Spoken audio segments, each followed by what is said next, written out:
What is going on, people inside that internet machine? Welcome to the CM Retro Show.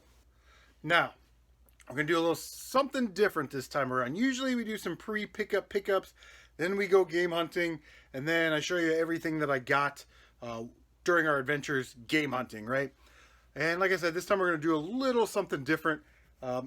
Depending on when this video comes out, I will either be going to an instructor's training, be at the instructor's training, or I'll just be getting back from my instructor's training, which is 80 hours. So I'll be gone for 2 weeks. You're out at London, Ohio, which is like 40 minutes away. I'm out at the Ohio training facility or whatever that thing's called out there. But we did get this super score today. Brett Hamilton was at Cashland Advance, which is like a pawn shop in our area, and there's a chain of them, and they're starting to get rid of some older stock. It's very important to build that rapport and get to know people that work at the pawn shops and thrift stores and things like that. So Brett's in there all the time looking for deals. He's like, hey, if you have any of this stuff, let me know, blah, blah, blah. Well, one of the employees says, well, somebody just came in and pawned an N64 lot. If they don't pick it up or pay for it in, it's like 60 days or 90 days, whatever pawn shop rules are, we'll put it out on the floor for sale. And he goes, hey, can you put it in the computer that when this lot is ready to come out, can you give me a call so I can come look at it? I'd love to get it.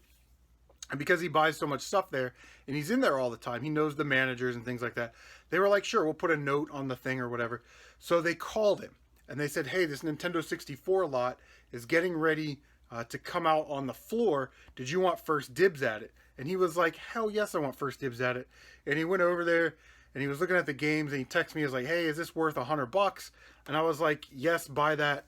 And then he said, well, I already have this. Will you just buy it all? So I bought the Nintendo 64 stuff for $100. And while he was there, he got them all up in a tizzy about, well, what do you got in the back that hasn't come out yet that you're going to put out and all this stuff? And how much are these DS games? Oh, those DS games are 99 cents. How much is this? So when it was all said and done, I paid $100 for the N64, like I said, and then $40 for some PSP stuff and some DS stuff. The PlayStation stuff would go in year of the PlayStation, but I'm not quite sure if I'm going to keep it, so it may not be around for year of the PlayStation. So let's just start with the PlayStation stuff.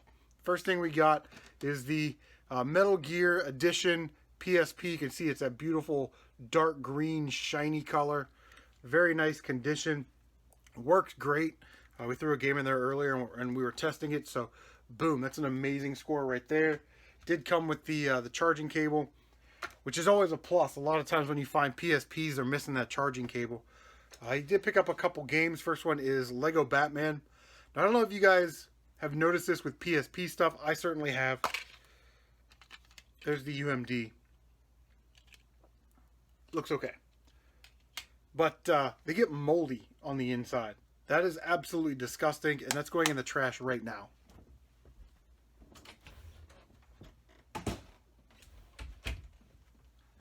Boom, in the trash. That's how we do it. We take immediate action on the CM Retro Show. Killzone Liberation. I've heard this is a pretty good game, but I can't remember if Metal Jesus Hidden Gem Show was like the PSP version or the PS3 version. I don't remember. Missing the manual.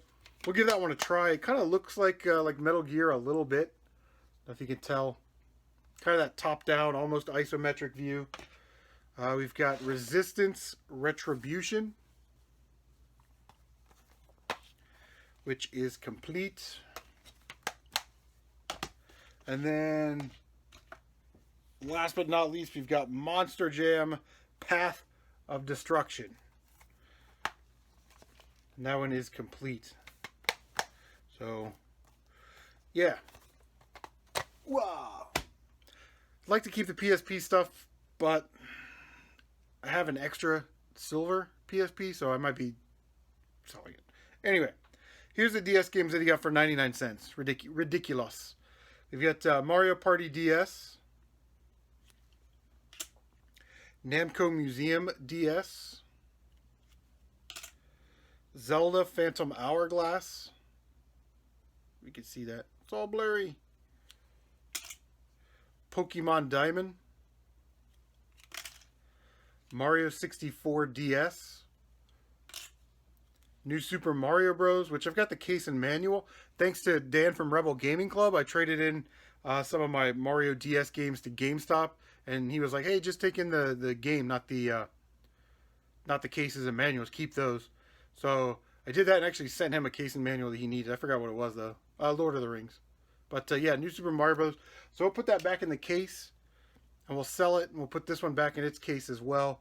Mario Kart DS. Again, I've got the cases and manuals. Did I tell you I have the case and manuals? All right, so let's get into this N64 lot. Pretty excited. First thing is a Tremor pack. I'll end up bundling that with the console. Came with a memory card, but not too exciting there. Let me move these DSs out of the way because it's about to go down. Nothing fancy here. We've got an atomic purple controller and a blue metallic controller. This is a Joytech Controller Plus, which, you know, has a turbo and a slowdown button, so it might be useful for some games. I don't know. We've got the console itself. You know, I love this little guy right here, the N64. Got all the cords and cables back there. Also, bonus, came with the expansion pack. Double bonus, this console is only going to require some surface cleaning before I sell it, so I don't have to take it apart, which is absolutely awesome. I love doing the least amount of work possible.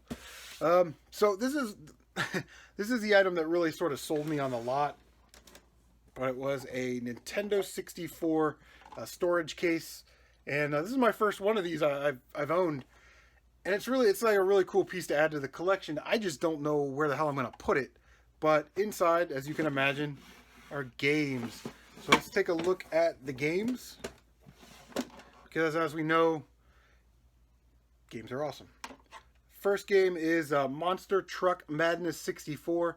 Before Rockstar made Grand Theft Auto games, they made crappy N64 racing games. So if you don't believe me, there's the proof. We got Excite Bike 64. Not a bad game. Love Excite Bike. I don't know. Maybe I'm just an old man and this is the crotchety old man coming out of me, but I like Excite Bike better on the NES. Just me. These games, they were sort of unique, you know, so the side-scrolling racer type games. Once it got to the N64 and you had, you know, Supercross and Jeremy McGrath and, you know, Hyper Bikes and all that stuff where, you know, it was basically like motocross in 3D. They were all kind of the same, you know. Army Men, Sarge's Heroes. My brother loved this game. Third-person shooter kind of game with, you know, plastic army men. You know, Army Men, Sarge's Heroes 2. You'll see this is a green cartridge. This was actually later released in a gray cartridge. So if you're a variant collector, an N64 collector, and you got to have all the variants and all the games, it doesn't make the price any different. They're still about $1 apart, but actually, I did not have this game. We'll be adding this to the collection. South Park. Very nice copy of South Park. Common game. Don't know why I didn't have it in the collection. I'm sure I've picked it up before. We got South Park Rally. Everybody had to have a Mario Kart clone racing game. We've got Donkey King. Donkey King 64. Yeah, it's Donkey Kong 64. The ape, the myth, the legend, right? All that stuff. We've got 2 copies. Always good to see 2 copies of this game. Super Mario 64. Unfortunately, they're both player's choice, but one of these will get bundled with the console, but whatever. And then the last game in the lot, y'all, is Mario Kart 64. Glad to see that one in there. If it didn't have Mario Kart 64, I probably wouldn't have picked up the lot. This is a huge part of the recouping process right here. This game goes for 40 or 50 bucks all day long. And again, it's one of the most circulated games. They made the most copies of it. You know, certainly in the top 5. I think Smash Bros. Might have been number 1 or Mario 64. But yeah, this is one of the top 5 most selling N64 games. Still commands a high price, which is goofo me. So we should be able to flip this lot, get our money back, keep this case, keep South Park, maybe keep one of those Marios for cake turning later. And guys, that is going to do it for this episode of the Pickups. Hope you like the short, sweet format. Let me know in the comments section down below what you've been picking up, what you've been playing. And guys, we'll We'll see you on the next one.